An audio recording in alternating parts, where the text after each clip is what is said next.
Here we have an amateur astronomer capable of catching these things with his small telescope and a small camcorder.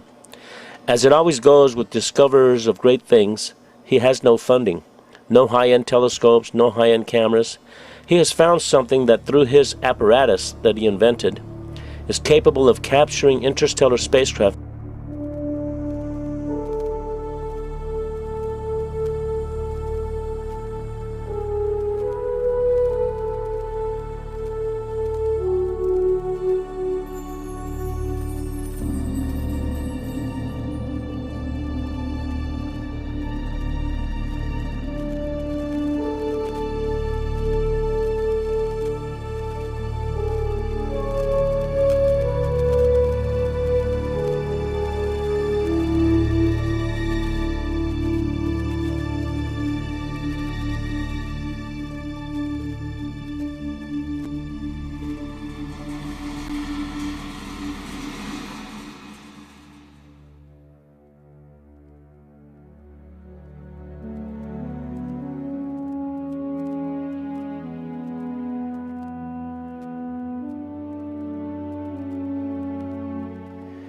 If the starships that John Leonard Walson has captured in deep space are ours, then I am glad we have them out there protecting our planet. What they are protecting us from is thought-provoking, to say the least. These things are enormous.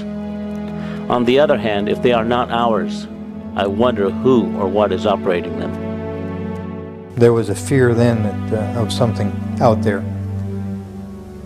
It became a very big concern. Asteroids, UFOs, people coming from other places. Paranoia was also there within the government. At certain levels, you could feel it. You knew it was happening. I noticed the satellites' positionings. I said, now this is supposed to be a system that tracks radar anomalies on Earth, right? You know, the whole thing, the movement. Yep, that's what it does. And I said, well, why are half of them pointed towards the outer space? Towards the moon, towards areas that are just blank space. Well, I don't know, was the reply. He says, never thought about it. He says, well, at least half of those satellites you got up there aren't looking at Earth. I said, what are they looking for? He says, well, you got to have need to know about that. I said, I see. In other words, who's coming? He says, we don't know. End of subject. Ever since I got involved with John Leonard Walson, I always now look at the Big Dipper in a totally different way. I can't wait to have people all over the world seeing them. The great thing about the interstellar starships is we know where they are.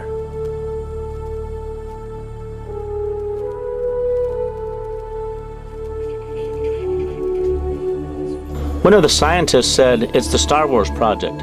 Okay, if that's the case, where were we when they put these things up there? When one thinks how much one large structure weighs, it's inconceivable how we got it into deep space.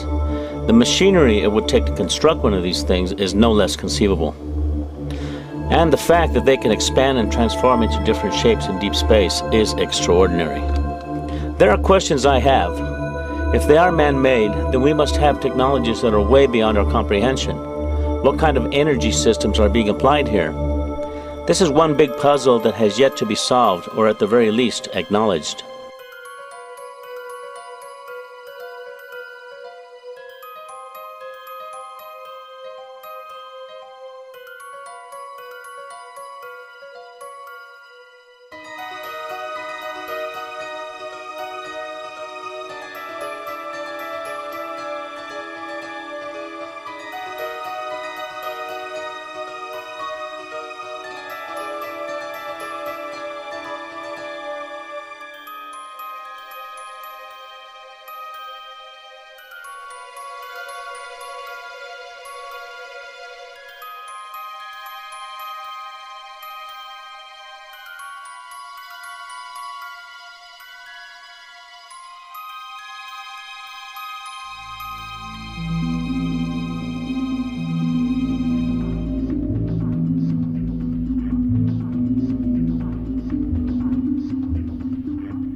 As John Leonard Walton follows them with his telescope, they are in perfect sync with the Earth's orbit, posing as a star in Orion's belt, the Big Dipper, Vega, or in other constellations.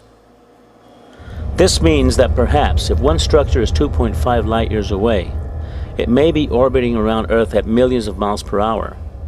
With those kinds of velocities, and with the capability of being able to effortlessly change and transform, it takes an enormous amount of energy. What kind of alloys are they made of that allows them to transform and retract at these velocities in deep space?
It has taken us at least 10 years for the United States, with the help of Russia and other countries, to construct the space station. And when you look at these huge structures that are in deep space, you just have to wonder, what are these things? Who inhabits them? There are rumors about secret projects where men and women have been sent into outer space as an exchange program. You need to think about this. We have wars going on right now here on Earth.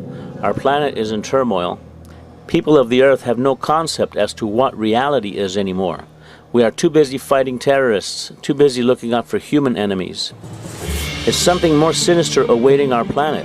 Are we under observation and under close scrutiny? We don't know what we are about to learn about the interstellar communities that are obviously among us, orbiting our planet in our immediate solar system. For the moment, we have barely tipped the iceberg.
As it always is with us die-hard researchers, we just never have the funding.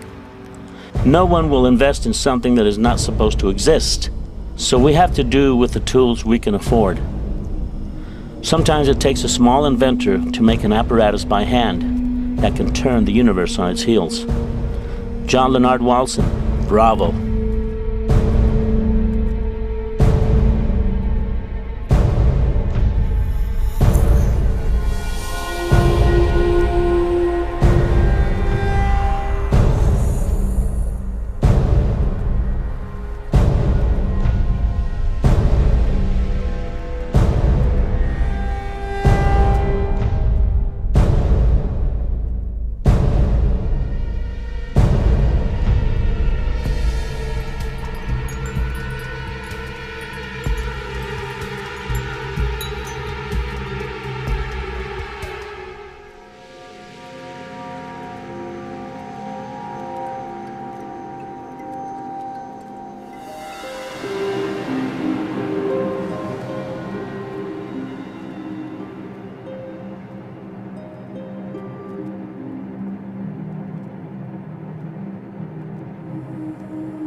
John Leonard Walson is destined to go down in history as discovering a technique to see and record actual starships that are in perfect orbit around Earth, but that appear to be in deep space, resembling stars in the constellations. John Leonard Walson is one of those rare individuals we only meet once in a millennium. I feel he is among the likes of Nikola Tesla, Leonardo da Vinci, and his techniques for filming these enormous starships in space have garnered him acclaim by scientists at NASA and Cambridge University. He has personally revealed his filming techniques to professors of astronomy that have left his backyard in total awe of what is there. We are at an impasse where many people are so incredulous and skeptical that even if the Messiah himself came back for a visit, he would find himself in a world of chaos, non-believers, and a war mindset. Perhaps if these interstellar communities are from other worlds, maybe they're just waiting for us to do ourselves in, so they don't have to deal with a lesser civilization that is bent on destroying itself. Maybe that's all they're waiting for. At the rate we're going, unless we change our ways, they may not have much longer to wait. On the other side of the doom cycle we're in, perhaps there is a way we can all solve our problems. As it is written in the prime directive of the universe, no one can interfere with our problems. I guess this means we are alone in the universe after all. May God bless the human race, and may we all find a way to live in peace as brothers and sisters on the only place we can call home. Once Mother Earth dies, we will cease to exist. God bless us all.